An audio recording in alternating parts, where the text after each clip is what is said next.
This patient was referred to me 10 years ago, actually over 10 years ago, for endodontic treatment of tooth number 15.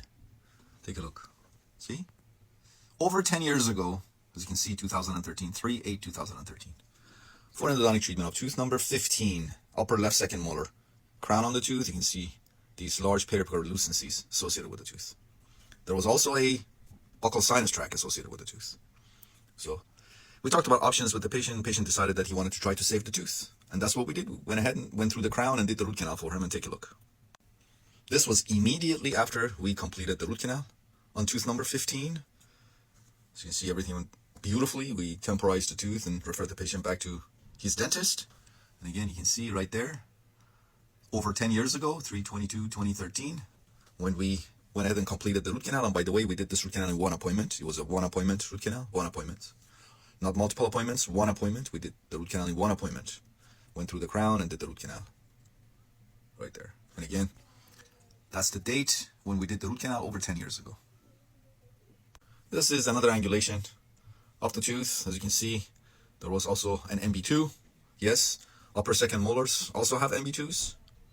And again, you can see the periapical lucencies. And again, here's the date. So over 10 years ago when we did the root canal. And again, we did the root canal in one appointment. And this was just now. Patient came in to see me for root canal therapy of tooth number 14. The periodontist amputated the distal buccal root, so we're going to be working on tooth number 14 next. But take a look at tooth number 15 that we've done a root canal on over 10 years ago. Those periapical lucencies healed completely. Again, as you can see, patient still has the tooth. Infections completely healed. His body has regrown, regenerated bone, as you can see. Tooth is in full function, zero symptoms.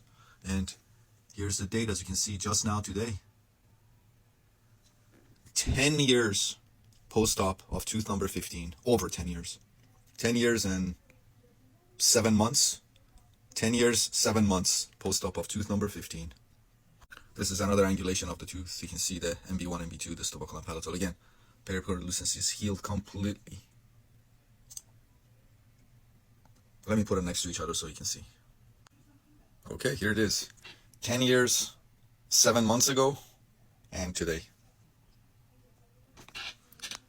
10 years, 7 months ago. Huge periapical lucencies, big infection, buccal sinus tract, right there. And today, no buccal sinus tract. Of course, all that healed. Periapical lucencies healed completely. Sinus tract is gone, of course. Tooth is in full function, patient asymptomatic. And here's the date again. 10 years, 7 months post-op of tooth number 15. We did it in one appointment. Again, root canal therapy, root canal treatment, or endodontic retreatment. Doesn't have to be multiple appointments. One appointment is good, even better than multiple appointments. And again, this patient had a buccal sinus tract too when we did the root canal in one appointment. So patient could have swelling, sinus tract, what have you. You can still do it in one appointment as long as you can get the canals dry. If the canals are dry before obturation, you can obturate. If there is discharge, then no, you can't do it in one appointment. And the way you do it, the way you test it is inserting sterile paper points, multiple paper points, sterile paper points to working length, removing them, inspecting them.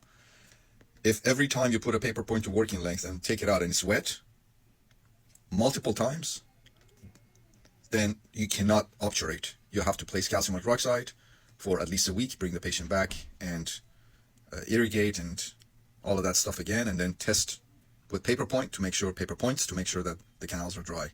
If the canals are dry, you can obturate. If you put paper points to working length, remove them, inspect them, and they're still wet, then calcium hydroxide again. But if you put the paper point to working length, remove it, multiple paper points, same canal, remove them and inspect them and they're dry, doesn't matter if there's a periapical lucency, doesn't matter if there's a swelling, doesn't matter if there's a sinus tract, fistula, what have you, you can obturate. You can go ahead and obturate. And here is, again, another proof. 10 years, 7 months post-op of tooth number 15.